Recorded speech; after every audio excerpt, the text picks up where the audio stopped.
Muy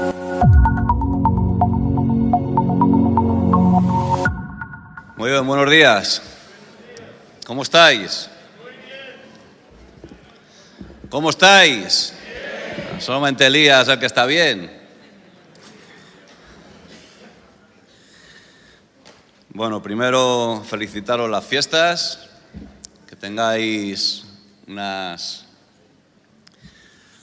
navidades con mucha bendición y rodeados de la familia y de amigos, y que comamos mucho, que no se nos note en la tripa. Aunque decía Eduardo, pastor con panza, pastor de confianza, ¿no? Bueno, quiero poner un vídeo de una canción, es una adaptación cristiana de la canción Aleluya de Leonard Cohen. Mientras que estaba preparando ayer el mensaje, la escuché y la verdad que me tocó. Chicos, ¿podéis ponerla?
canción resume en 4 minutos la vida de Jesús, ¿no? Tan poco tiempo. Bueno, he titulado el mensaje Navidad, no solo nació un niño, nació un rey. No solo nació un niño, nació un rey. Cuando Jesús se presentó ante Pilato, Pilato le hizo una pregunta, le dijo: ¿tú eres el rey de los judíos? Y Jesús contestó, dice: tú dices que yo soy rey, yo para esto he nacido y para esto he venido, para dar testimonio de la verdad. Pilato le preguntó: ¿tú eres el rey de los judíos? Y Jesús le contestó: yo soy, yo para esto he nacido y para esto he venido al mundo, para dar testimonio de la verdad. He titulado el mensaje así porque creo que cada vez se está perdiendo el sentido de la Navidad. Creo que la gente, no solamente la gente del mundo, la gente que está afuera, sino creo que muchas veces hasta los mismos cristianos estamos perdiendo el sentido de la Navidad. No entendemos el propósito eterno del nacimiento de Jesús.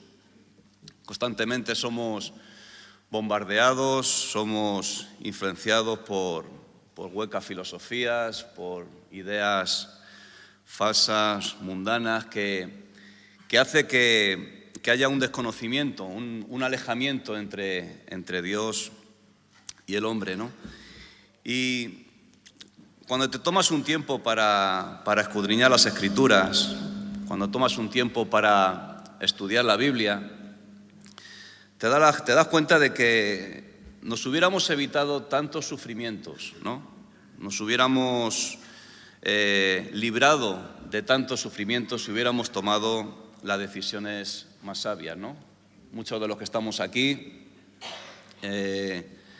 estuvimos metidos en el mundo de las drogas, en otras historias, y seguramente fue por no tomar las decisiones más sabias, ¿no? Por no tomar las decisiones más correctas en nuestras vidas, ¿no? Alguien dijo: los que no pueden recordar el pasado están condenados a repetirlo. Los que no pueden recordar el pasado están condenados a repetirlo. Y creo que es eso, creo que el mundo, incluso la Iglesia, no entiende el verdadero propósito, el propósito eterno de lo que significa Navidad.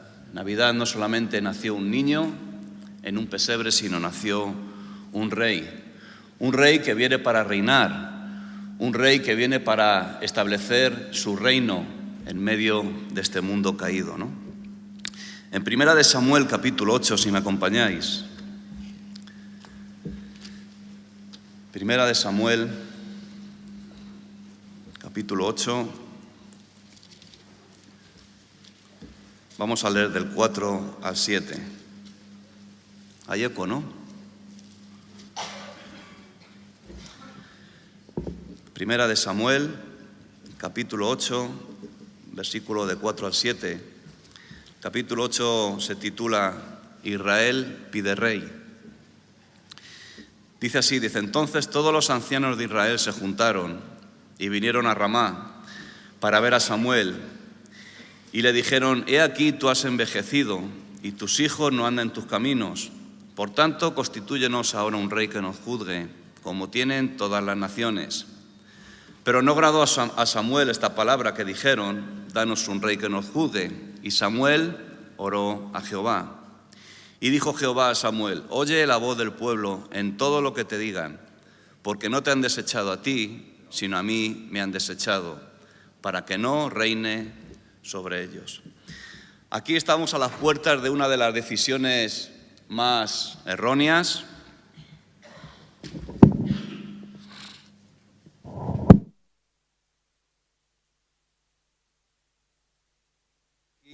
ante las decisiones más erróneas.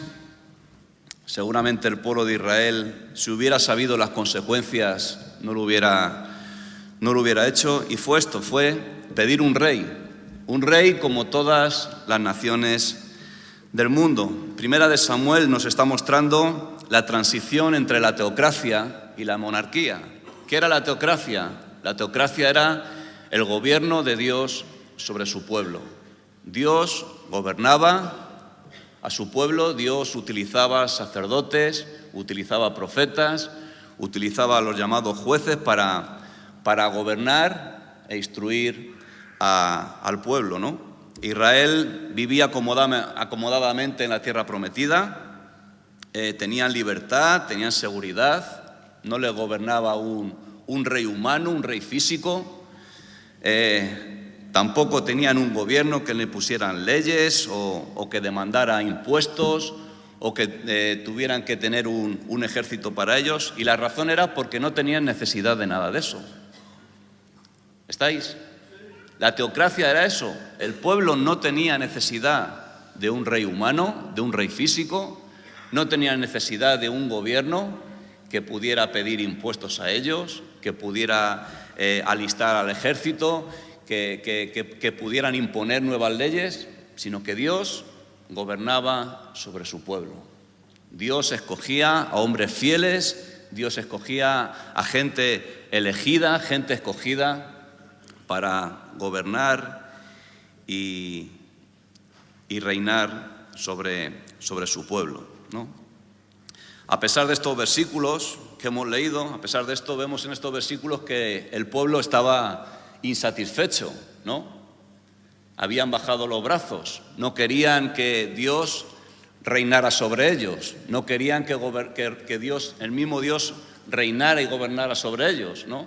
Dice que ellos querían parecerse a cualquiera de las naciones que estaban a su alrededor, ¿no? Y qué paradoja, ¿no? Dios escoge a un pueblo para ser diferente. Todos sabemos cómo Dios escogió a Israel, ¿no?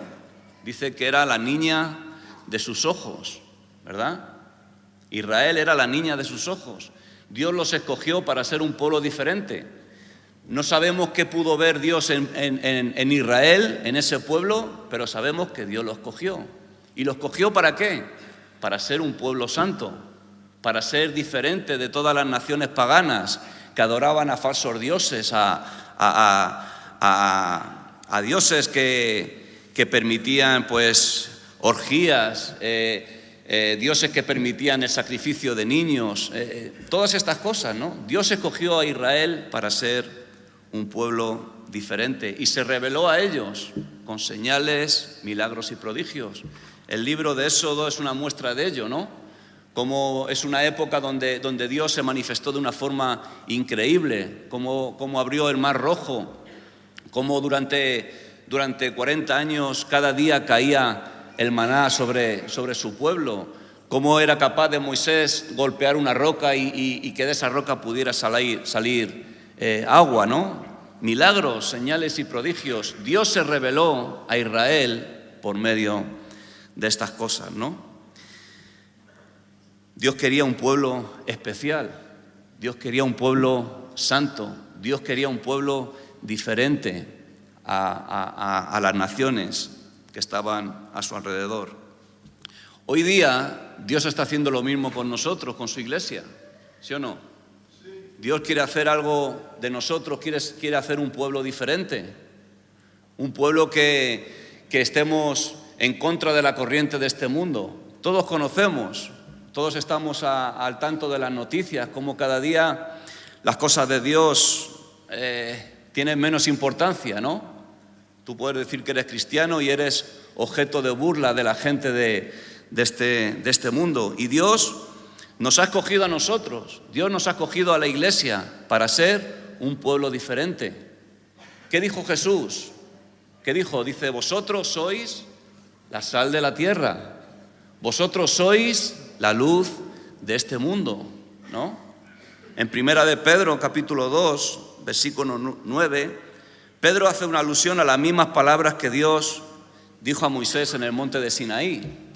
¿Cuáles fueron las palabras? Dice, mas vosotros sois linaje escogido, real sacerdocio, nación santa, pueblo adquirido por Dios para que anunciéis las virtudes de aquel que os llamó de las tinieblas a su luz admirable. Lo mismo que Dios escogió a Israel para ser un pueblo diferente, Lo mismo que Dios escogió a Israel para ser un pueblo santo, Dios quiere hacerlo con nosotros, con la iglesia. La iglesia tiene que ser diferente al mundo. La iglesia no tiene que ser parecida. La iglesia no tiene que vivir conforme a las corrientes de este mundo. La iglesia tiene que ser luz y tiene que ser sal para este mundo. Ahora, en algunos aspectos en la iglesia, yo creo o siento que los creyentes han desechado el gobierno de Dios por el gobierno de hombres. ¿Estáis conmigo?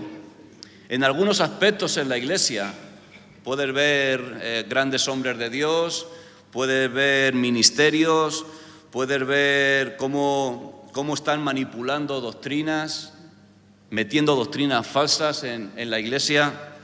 Y veo que los creyentes han desechado esto, el gobierno de Dios, la soberanía de Dios, el reinado de Dios sobre su pueblo, y están siguiendo, ¿no?, a hombres. Una vez le pregunté a Elías, ¿por qué los avivamientos duran tan poco? Porque hay un mover de Dios dentro de iglesias y al poco tiempo desaparece. Y me dijo algo que deberíamos de meditar, ¿no? Dijo, porque los hombres comienzan a hacer las cosas de Dios. ¿Estáis? Los hombres empezamos a imitar las cosas de Dios y no puede ser. La iglesia de hoy necesita el señorío de Cristo. La iglesia de hoy necesita el reinado de Cristo. La iglesia de hoy necesita que Dios sea soberano en medio de nosotros.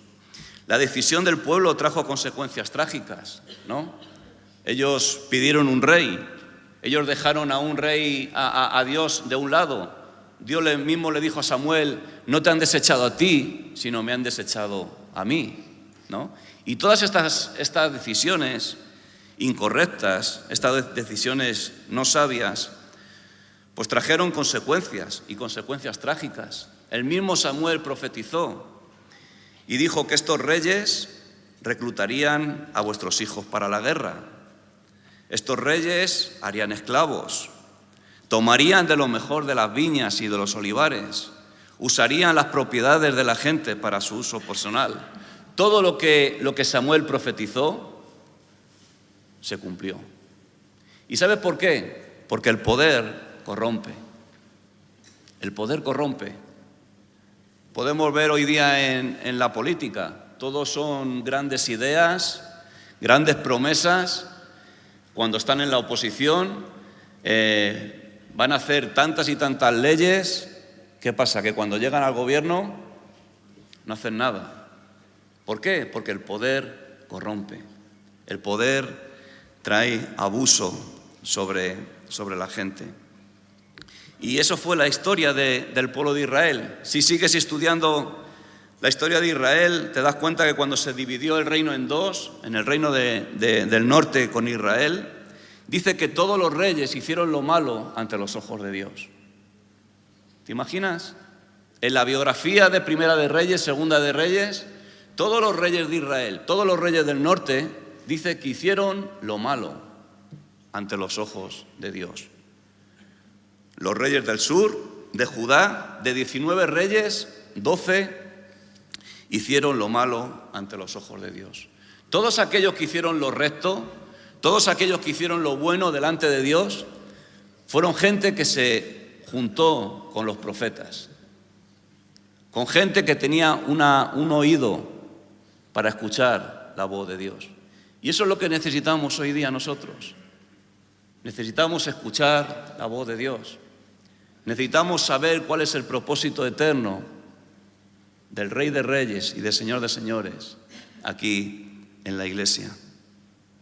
La elección de un rey trajo mucha ruina sobre el pueblo. Nosotros tenemos muchos reyes, ¿sí o no? Hay muchas cosas que nos gobiernan. Somos cristianos la mayoría de nosotros, ¿no? Somos creyentes, creemos en Jesús. Hemos dado nuestras vidas a Él. Jesús está gobernando, reinando en nuestros corazones, es lo que decimos, pero tenemos muchos reyes que tienen dominio sobre nosotros. Tenemos reyes como el dinero, tenemos reyes como el orgullo, tenemos reyes como la autosuficiencia, tenemos reyes como el saber gobernarnos a nosotros mismos sin necesidad de que alguien lo pueda hacer. Somos muy sabios en nuestra propia opinión. A veces nos sentimos como Dios, ¿no? Tomando decisiones sin consultarle a Él primero. Hay muchos reyes que están gobernando dentro de nuestros corazones. Y por eso digo, ¿no?, que creo que la gente del mundo y la gente de la Iglesia no entiende lo que es Navidad. Navidad es más que el nacimiento de un niño. Navidad es más que regalos y comidas. Navidad es más que conmover nuestras conciencias, ¿no? Sentirnos más misericordiosos, ¿no? Tener más bondad en estos tiempos con la gente que nos rodea. Navidad es el nacimiento del Rey de Reyes y Señor de Señores, y su propósito es establecer el reino de Dios, el reino de los cielos, en este mundo caído. Eso es Navidad. ¿Estáis? Eso es Navidad. Dios quiere establecer su reino, un reino espiritual, el reino de los cielos, el reino de Dios, en medio de este mundo caído. Mira, Isaías profetizó el nacimiento de Jesús unos 700 años antes. Vamos a Isaías capítulo 9. Isaías 9, versículos 6 y 7.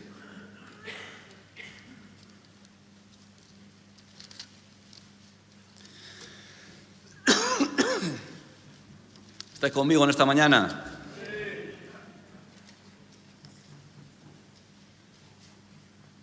Isaías 9, versículos 6 y 7. Dice: porque un niño nos es nacido, hijo nos es dado, y el principado será sobre su hombro, y se llamará su nombre admirable, consejero, Dios fuerte, Padre eterno, príncipe de paz. Lo dilatado de su imperio y la paz no tendrá límite, sobre el trono de David y sobre su reino, disponiéndolo y confirmándolo en juicio y en justicia, desde ahora y para siempre. El celo de Jehová de los ejércitos hará esto. Las primeras palabras dice la verdad, ¿no? Porque un niño nos es nacido. Sí, es verdad. Dice que un niño iba a nacer. Pero las palabras siguientes dice que habla de un imperio, habla de un trono, habla de un reino. Me encanta saber que no pertenezco a este reino. Estoy en el mundo, estamos en el mundo, tenemos que trabajar en el mundo, pero ¿qué dice la Biblia? No somos de este mundo, pertenecemos a un reino eterno, pertenecemos al reino de los cielos. Mi herencia no está en lo que me ofrece este mundo, mi herencia ¿dónde está? Está en los cielos.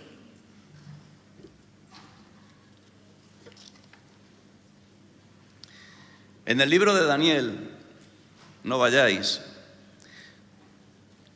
el rey Nabucodonosor, el rey de Babilonia, tuvo un sueño y dice que ese sueño era una enorme estatua.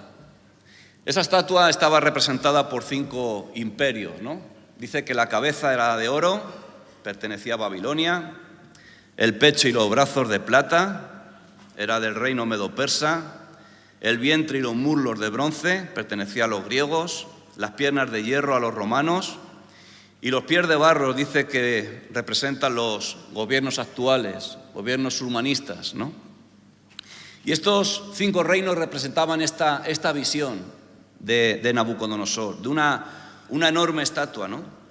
Algo que les une a estos 5 reinos es la ausencia de Dios, su oposición a principios y valores cristianos. Y la interpretación de Daniel es profética, ¿no? Todos los reinos, todos estos reinos cayeron por su propio peso. Fueron reinos enormes, fueron reinos grandiosos, fueron los dueños de ese mundo, pero todos han caído por su propio peso. ¿Estáis? Mi reino no es de este mundo. Mi reino no es de este mundo. Yo no pertenezco a este reino. Yo pertenezco al reino de los cielos. Un reino eterno, indestructible, inamovible, que desmenuzará y consumirá todos los reinos de este mundo. ¿Te estás dando cuenta la importancia que es aceptar a Jesús como nuestro Señor y Salvador? ¿Te estás dando cuenta el peso que tiene que Jesús reine sobre tu vida? ¿Nos damos cuenta? ¿Nos damos cuenta? ¿Somos conscientes de lo que significa esto? ¿De que Dios, de que Jesús reine sobre nuestras vidas? ¿Que Él sea soberano en nosotros? Yo no quiero pertenecer a un reino que va a caer. Yo no quiero pertenecer a un reino que va a ser desmenuzado. Yo quiero pertenecer al reino de Dios, un reino indestructible, un reino eterno, un reino inamovible, un reino que va a durar por toda la eternidad. Mira lo que dice en Daniel capítulo 2.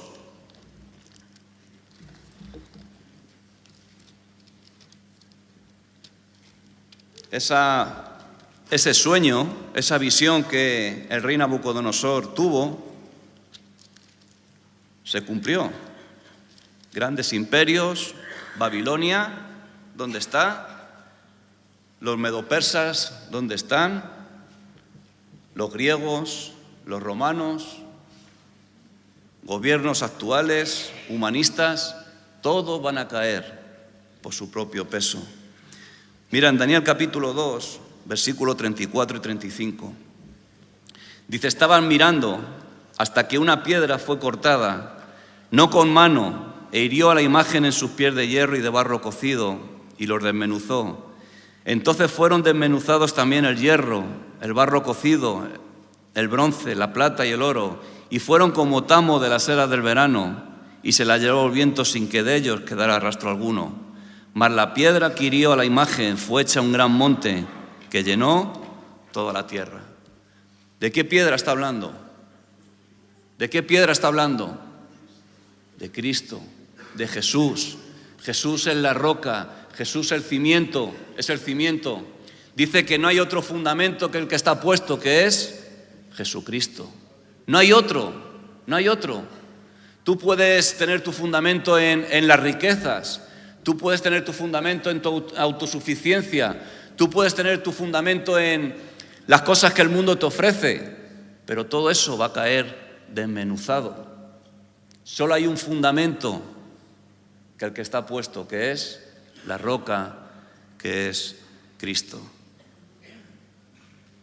Ese es el fundamento de nuestras vidas, ese es el fundamento de la Iglesia. Dios reinando sobre nosotros. En Apocalipsis capítulo 5, vamos para allá. Apocalipsis 5,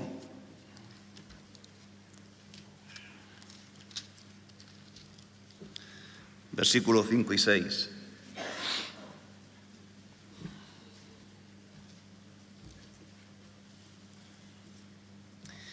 Dice: y uno de los ancianos me dijo: no llores, he aquí que el león de la tribu de Judá, la raíz de David, ha vencido para abrir el libro y desatar sus 7 sellos. Y miré y vi que en medio del trono y de los 4 seres vivientes y en medio de los ancianos estaba en pie como un cordero, como inmolado, que tenía 7 cuernos y 7 ojos, los cuales son los 7 espíritus de Dios, enviados por toda la tierra. Juan tiene una visión. El libro de Apocalipsis se llama Revelación, en inglés creo que se llama Revelación, y es Dios abriendo los cielos, Dios transportando a Juan y dándole esa visión de lo que nos íbamos a encontrar los creyentes, la Iglesia, cuando partamos con Cristo. Y veo a dos formas completamente diferentes. Ve a Jesús de dos maneras completamente distintas. Ve primero a Jesús como el león de la tribu de Judá y luego ve a Jesús como ¿quién? Como el cordero inmolado, ¿no? ¿Sabes que los judíos esperaban un Mesías que les libertara de la opresión? Los judíos están esperando a un Mesías que llegue montado en un caballo blanco con una espada desenvainada y empiece a matar a todos sus enemigos. Pero el Mesías no vino de esa manera. El Mesías vino de una forma muy diferente. Juan el Bautista fue el precursor, el que preparó el camino para la llegada de este Mesías. Y fíjate cómo él dice: arrepentíos, porque el reino de los cielos se ha acercado, ¿no? He aquí el Cordero de Dios que quita el pecado del mundo. Los judíos esperaban un rey, los judíos esperaban un león, esperaban un rey con una espada y matando a sus enemigos, quitándoles de la opresión de los romanos. Pero ¿cómo vino ese Mesías? He aquí el Cordero de Dios que quita el pecado del mundo. Me encanta esto. ¡Qué rey! Un rey que nació pobre, nació en un pesebre, no tenía palacio, no tenía ejército que le guardase cuando Herodes quiso matarle. No se rodeó de gente noble, de príncipes. Todo lo contrario, se rodeó de prostitutas, de pecadores, enfermos físicos, enfermos del alma. Estuvo 3 años predicando las buenas nuevas, las buenas noticias, haciendo milagros, señales y prodigios para enseñarnos a cómo entrar en ese reino. ¿Estáis? Yo quiero ser rey. Yo no quiero un rey orgulloso. Yo no quiero un rey que se jacte de sus riquezas. Yo quiero un rey como este Jesús, que vino a establecer su reino en medio de nosotros, vino a enseñarnos cómo entrar en ese reino, pero no solamente vino así y vino a eso, sino vino a morir por cada uno de nuestros pecados. Los llevó a la cruz, resucitó al 3er día y hoy está a la diestra del Padre. Y hoy estamos aquí nosotros libres de condenación. Hemos vencido a la muerte, hemos vencido al pecado, ¿no? ¿Por qué? Porque Cristo llevó nuestros pecados a la cruz del Calvario. Jesús sigue haciendo lo mismo hoy día. No le podemos ver, no le podemos tocar, pero Jesús está aquí dentro de nosotros. Jesús se está moviendo en medio de nosotros. Jesús está intercediendo por cada uno de nosotros. Jesús sigue haciendo lo mismo. Lo mismo que hizo en esos 3 años andando entre la gente, lo está haciendo hoy. Él quiere que le conozcamos. ¿Quién quiere conocer a Jesús? Hay un deseo eterno en nuestros corazones, ¿no? Dice que Dios ha puesto eternidad en nuestros corazones. Hay un deseo dentro de nosotros de querer conocerle. Conocer a aquel que ha hecho todo lo que vemos, todo lo que tus ojos ven, todo lo que tus manos tocan, todo lo que tus pies pisan. Tenemos la oportunidad de conocer a este Jesús. Que disfrutemos de su presencia, no solamente aquí, sino por toda la eternidad. En un lugar donde no habrá enfermedad, no habrá llanto, no habrá dolor, sus calles serán de oro. Dice, no hará falta ni sol ni luna porque el Cordero será su lumbrera. Ese es el reino de los cielos, ese es el reino eterno que cada uno de nosotros tenemos. ¿No estás contento por eso? Pues no estáis muy contentos, yo veo. Os veo las caras, ¿no?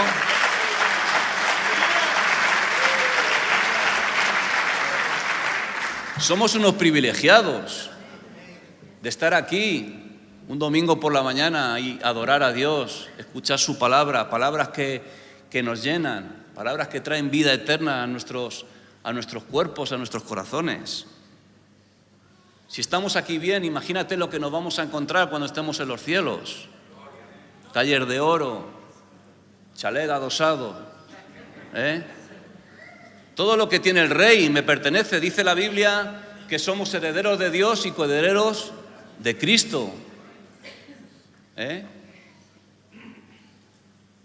Somos herederos de Dios. Vamos a heredar lo que Dios tiene. Vamos a heredar todas sus riquezas. Vamos a heredar su presencia. Vamos a heredar todo lo que tiene Dios para nosotros. Eso es bueno, ¿no? Dios nos ha dado un tiempo de gracia. Dios nos ha dado un tiempo de gracia. Dios nos ha dado este tiempo para poder conocerle, para poder agarrarnos más a Él. Tengo una noticia mala. La primera, he dicho que Jesús vendrá como un cordero, ¿no? Es un símbolo de... Isaías dice que Jesús fue llevado como un cordero, ¿cómo? Al matadero. Dice que no abrió su boca. Estamos en un tiempo de gracia, tenemos que agarrarnos al cordero. Viene para perdonarnos nuestros pecados, para salvarnos. Pero dice la Biblia que vendrá como un león. Ya no vendrá como un cordero, vendrá como un león. Y vendrá a por los que son suyos. Dice que sus ojos serán llamas de fuego, sus ropas estarán teñidas de sangre, de su boca saldrá una espada aguda que herirá a las naciones. Esa es la forma en la que se producirá la segunda venida de Cristo. Cristo vendrá como un león. Yo quiero estar con Él y no contra Él. ¿Sí? Tenemos que aprovecharnos, chicos, chicas del centro, gente de la iglesia. Tenemos que aprovechar este tiempo de gracia, de misericordia, de paz. Dios nos perdona, Dios tiene tantas bendiciones para nosotros. Yo creo que muchos de los que estamos aquí, el mejor día de nuestra vida fue el día que conocimos a Jesús. Fue ese día.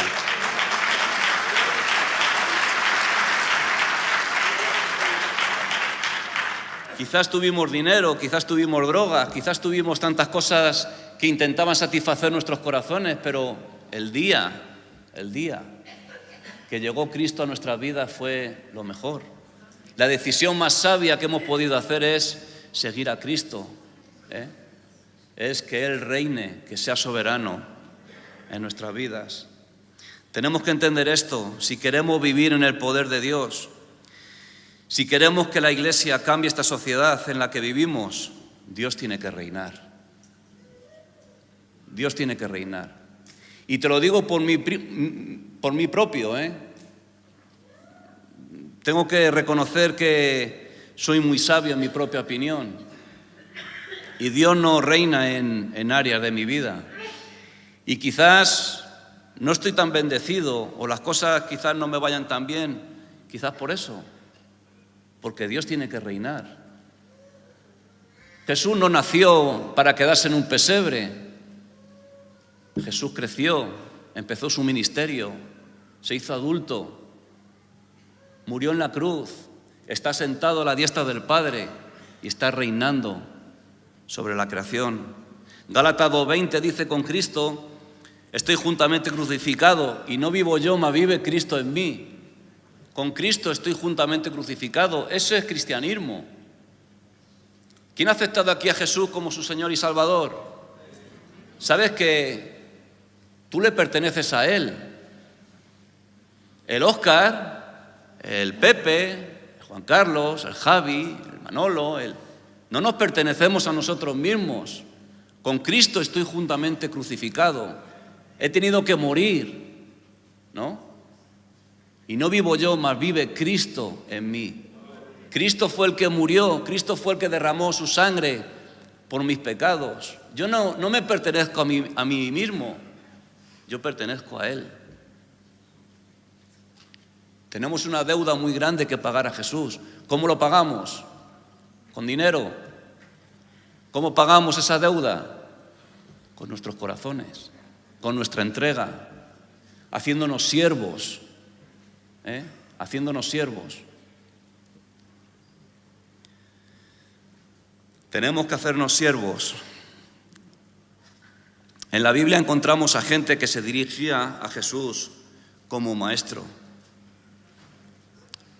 No solamente tenemos que dirigirnos a Jesús como maestro. El joven rico se dirigió a Jesús como maestro. ¿Y qué hizo? Abandonó a Jesús. Judas Iscariote nunca llamó a Jesús Señor, se dirigía a Él como maestro. ¿Cómo acabó Judas? Traicionó a Jesús por 30 monedas de plata, ¿no? ¿Y cómo acabó? Destripándose por un despeñadero. Tenemos que dirigirnos a Jesús, no solamente como maestro, sino como siervo y como Señor. Pedro, ¿qué dijo? ¿A quién iremos, Señor, si solamente tú tienes palabra de vida eterna? ¿Qué diferencia hay en dirigirnos a Jesús como maestro y como Señor? Un maestro, tú puedes obedecer sus doctrinas, puedes obedecerle o no. Tú puedes escuchar teología, tú puedes escuchar estudios bíblicos, tú puedes escuchar predicaciones, pero está en ti el obedecerlo o no. Pero cuando tú te diriges a Jesús como tu Señor, eso ya cambia. Tú eres el siervo, Él es el Señor. El Señor manda, tú obedeces. El Señor te dice lo que tienes que hacer. Tú tienes que sacrificarte. Si queremos ver el poder en la iglesia, tenemos que hacer esto. Si queremos ver milagros, señales y prodigios, si queremos ver que Dios se mueva en medio de nosotros, que podamos ver cosas nuevas, cosas diferentes, tenemos que cambiar el chip. Jesús no tiene que ser solamente maestro. Jesús tiene que ser el Señor, el que manda, el soberano, el Rey de Reyes y Señor de Señores. Vamos a terminar en Lucas 17. Lucas 17. La parábola de los 10 leprosos.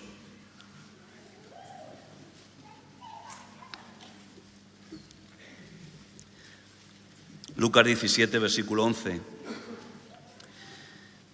Dice, yendo Jesús a Jerusalén, pasaba entre Samaria y Galilea. Y al entrar en una aldea le salieron al encuentro 10 leprosos, los cuales se pararon de lejos y alzaron su voz diciendo, Jesús, ¿qué dijeron? Maestro, ten misericordia de nosotros. Cuando él los vio, les dijo, id y mostraos a los sacerdotes. Aconteció que mientras iban fueron limpiados. Entonces uno de ellos, viendo que había sido sanado, volvió glorificando a Dios a gran voz y se postró rostro en tierra a sus pies y dándole gracias. Y este era samaritano. Respondiendo Jesús dijo, ¿no son 10 los que fueron limpiados? ¿Y los 9 dónde están? No hubo quien volviese y diese gloria a Dios, sino este extranjero. Y le dijo, levántate, vete, tu fe te ha salvado. 10 leprosos que van a Jesús y le dicen, Maestro, ten misericordia de nosotros. Jesús les sanó, les dijo que fueran a mostrarse a los sacerdotes. ¿Y dónde estaban? ¿Dónde fueron los 9? ¿Dónde fueron? Yo muchas veces veo la iglesia reflejada en este pasaje. Venimos a la iglesia y cuando tenemos lo que hemos venido a buscar, estamos satisfechos. Venimos con depresión y Dios empieza a sanarnos, venimos a enganchar las drogas y Dios empieza a poner su palabra en nuestros corazones, venimos a la iglesia hechos polvo y Dios empieza a levantarnos, ¿no? Vivimos en soledad y encontramos aquí una familia y cuando lo encontramos eso, ¿qué hacemos? nos volvemos. Solamente hubo uno que volvió y dice que dio gracias. Y me muestra que en ese uno verdaderamente supo reconocer que este Jesús era el Rey y el Señor sobre su vida. ¿Por qué? Dice que cuando volvió, glorificó a Dios a gran voz. Se postró rostro en tierra a sus pies. ¿Quién se postra? ¿Quién se postra? Los siervos se postran ante los pies del Rey. Dice, y dándole gracias, y este era samaritano. Eso es lo que os quería dejar en esta mañana. Que Navidad no es solamente un niño en un pesebre. Navidad no es solamente juntarnos y comer y pasárnoslo bien, irnos de fiesta y regalos. Navidad es mucho más que esto. Navidad es que nació un niño y vino para reinar sobre nosotros, para reinar sobre la Iglesia, para establecer un reino eterno, un reino indestructible, un reino inamovible. Eso es verdaderamente el sentido de lo que es Navidad. Amén.